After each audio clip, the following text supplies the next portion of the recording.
Hello, మన grandma TV స్వాగతం. అందరూ ఎలా ఉన్నారు? నేను బాగానే ఉన్నాను. మీకు ఈరోజు మంచి రెసిపీ తీసుకొచ్చానండి. ఇదేంటంటే హోటల్ స్టైల్లో చేసే తోటకూర పప్పు అండి. మామూలుగా అయితే చాలామంది తోటకూర విడిగా ఆకుకూర వేస్తారు, అది చప్పగా ఉండడం చాలామంది ఇష్టపడరు.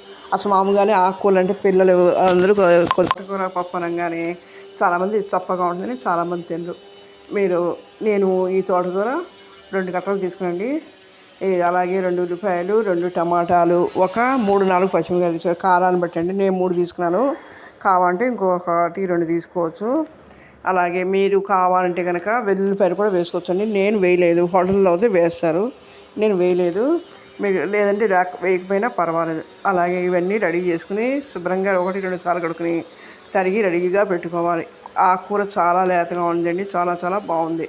ఇవన్నీ రెడీగా పెట్టుకొని కొద్దిగా ఒక ఉసిరికాయ చింతపండు కూడా నానబెట్టి ఉంచుకోవాలి. నానబెట్టి ఉంచుకుంటే ఆ చింతపండు గుజ్జు వేయడం వల్ల టేస్ట్ బాగుంటుంది. అలాగే ఇది చప్పగా ఉండకుండా అది పప్పు చాలా చాలా బాగుంటుంది. మనం ముందుగా ఇవన్నీ రెడీ చేసుకున్న తర్వాత బాండీలో ఒక ఆయిల్ కూడా ఎక్కువ పట్టదండి. బాండీలో 2 స్పూన్లు నూనె వేసుకోవాలి. వేసుకుని దాంట్లోనే ఆవాలు, మెంతులు, అలాగే 2 ఎండుమిర్చి కట్ చేసుకుని వేసుకుని తాలింపు వేయించుకున్న తర్వాత దాంట్లో కొద్దిగా ఇంగు వేయాలి. వేసి దాంట్లోనే మనం రెడీగా ఉంచుకున్న వెల్లుల్లిపాయ ఉంటే వేసుకోండి, లేదంటే కనుక ఉల్లిపాయ ముక్కలు, అలాగే పచ్చిమిరకాయలు నూనె పట్టేట్టు వేయించేసి, మరీ వేగక్కర్లేదండి, నూనె పట్టేట్టుగా వేయించి దాంట్లోనే తోటకూర, టమాటా వేసి ఉప్పు, రుచికి సరిపడ ఉప్పు, అలాగే 1/2 స్పూను పసుపు వేసి అడికిపై కలిపి ఉంచేసేయాలి. మూత పెట్టక్కర్లేదు, ఎందుకంటే ఆ తోటకూర అప్పుడే కడిగింది కాబట్టి తడి ఉంటుంది, దానికి అది మగ్గిపోతుంది. అలాగే ఈలోపు పప్పు రెడీ చేసి ఉంచుకోవాలి. కుక్కర్లో వండుకునే దానికంటే విడిగా వండుకుంటే బాగుంటుంది. దీనికి నేను 2 గ్లాసులు పప్పు వేసాను, అంటే టీ గ్లాసుతో 2 గ్లాసులు. అది అంటే ఇప్పుడు 4 ఉన్న ఫ్యామిలీకి ఇది ఒక పూటకి ఫుల్గా సరిపోతుందండి. ఒకసారి రుచి చూసిన పిల్లలు కానీ పెద్దలు కానీ మళ్ళీ చేయమని అడుగుతారు. ఇది చాలా చాలా బాగుంటుంది. లంచ్ బాక్స్లోకి వాటిలో కూడా చాలా టేస్ట్ బాగుంది. ఒకవేళ ఉన్నా కూడా రాత్రి చపాతీలో కూడా ఈ పప్పు చాలా టేస్టీగా బాగుంటుందండి.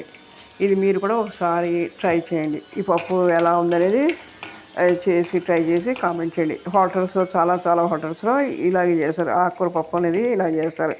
తోటకూర చాలా బాగుంటుంది, చాలా ఒంటికి ఆరోగ్యానికి కూడా మంచిదండి. తోటకూర వాడడం వల్ల మంచి మోకాళ్ళ నొప్పులకి వాటికి కూడా చాలా మంచిది. ఫ్రీ మోషన్ అవ్వడానికి కూడా ఇది చాలా ఉపయోగపడుతుందండి. చాలామంది ఆకుకూరలు అనేది ఇష్టపడరు పిల్లలు, వాళ్ళకి కళ్ళకి అది కూడా చాలా మంచి. రోజు ఆకుకూరలు పెట్టడం వల్ల కళ్ళకి చాలా మంచిది. చిన్నపిల్లల దగ్గర నుంచి పెద్దవాళ్ళ వరకు కూడా అందరికీ ఇది మంచి రెసిపీ అండి. ఇది ఇలా అయిపోయిన తర్వాత మనం తొందరగా మగ్గిపోతుంది. ఈ పప్పు ఉడికి అయిపోయిన తర్వాత ఈ ఆకుకూర కూడా తొందరగా మగ్గిపోతుంది. అయిపోయిన తర్వాత దీన్ని మనం ఆ గిన్నెలోకి మార్చుకొని నేను కొద్దిగా ఒక 1/2 స్పూన్ కారం వేసాను. మీకు కావాలంటే వేసుకోవచ్చు, వేస్తే టేస్ట్ బాగుందని వేసాను. ఎక్కువ కూడా అక్కర్లేదు, ఎందుకంటే ఆల్రెడీ పచ్చిమిరకాయలు వేసాం కాబట్టి.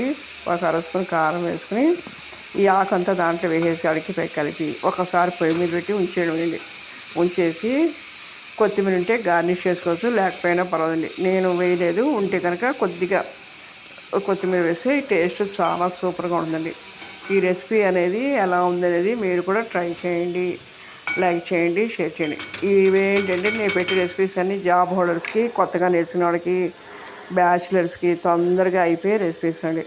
ఎలాంటి ఇబ్బంది ఉండదు, ఇవి తొందరగా ఈజీగా అయిపోతాయి. ఎందుకంటే ఉద్యోగస్తులకి ఎక్కువ టైం ఉండదు, పొద్దున హడావిడిగా వెళ్ళిపోవాలి కాబట్టి.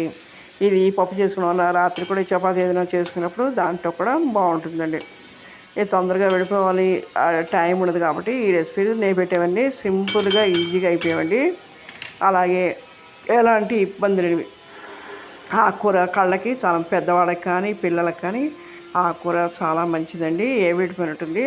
అలాగే మోకాళ్ళ నొప్పి మంచిది. ఇవి రెడీ చేసిన వీళ్ళు చూసారు కదా, ఇలా గిన్నె తీసుకుని సర్వ్ చేసుకోండి.